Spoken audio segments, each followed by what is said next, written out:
Position.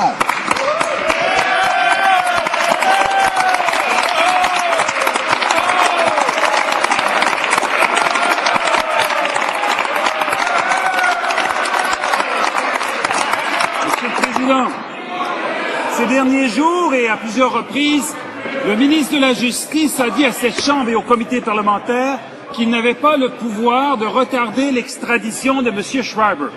Nous apprenons aujourd'hui que son ministère a offert précisément cela, de retarder l'extradition de M. Schreiber de 10 jours. Bien sûr, le ministère ne ferait pas une telle offre si le ministre n'avait pas ce pouvoir. Et donc, ma question au ministre, est-ce qu'il est incompétent au point qu'il ne comprend pas les pouvoirs qu'il a, ou est-ce qu'il induit délibérément la Chambre en erreur?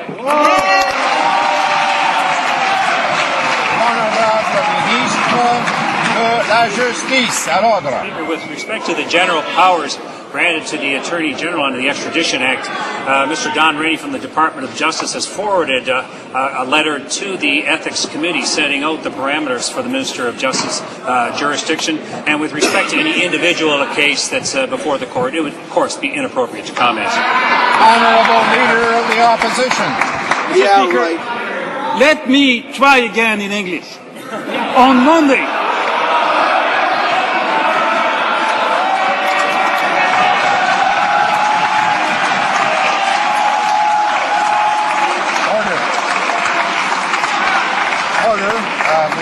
the Honourable Leader of the Opposition has the floor. We'll have a little order, but we have to be able to hear the question. Order. Let me try in my English, Mr. Speaker.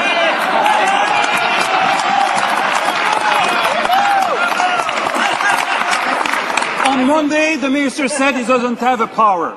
Today, we learned his department is ready to use the power he pretends he doesn't have.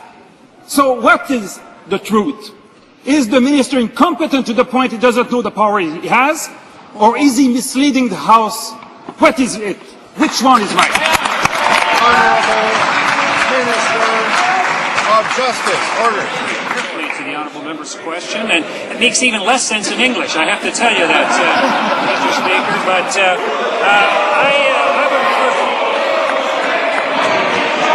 Order. Order.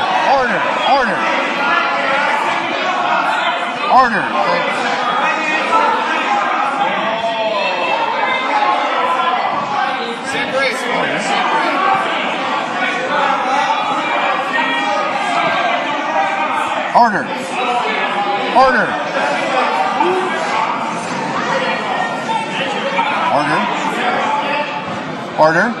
The Minister of Justice has the floor to answer the question he was asked. We don't need 25 questions. The Minister of Justice has the floor. Order.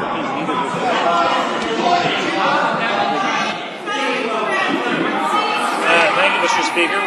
Again, would I refer the honourable member, Mr. Speaker, to the outline of the responsibilities under the Extradition Act that the Justice Minister has, as set out by Mr. Rennie in a letter to the Solicitor for the Ethics Committee, and of course, with respect to any individual case, Mr. Speaker, I haven't commented publicly on any case up to this point, and I don't intend to do so now.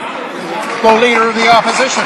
Mr. Speaker, in English and in French, everybody understood the question except the Minister.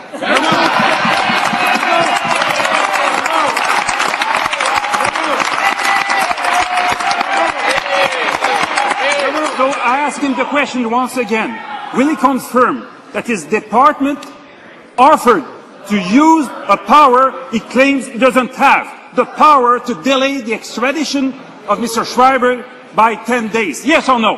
The Honourable Minister of Justice.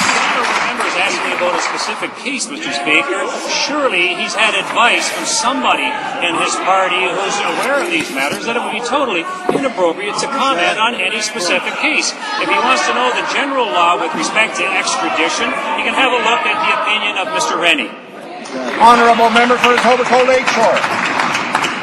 Mr. Speaker, what representations did Elmer MacKay make to his own son, the current defense minister, concerning Karl-Heinz Schreiber? And what representations did the defense minister make to the prime minister or any other government officials about the Schreiber matter? The Honourable Minister of National Defence. None whatsoever, Mr. Speaker. Honourable Member for Etobicoke Lake Shore.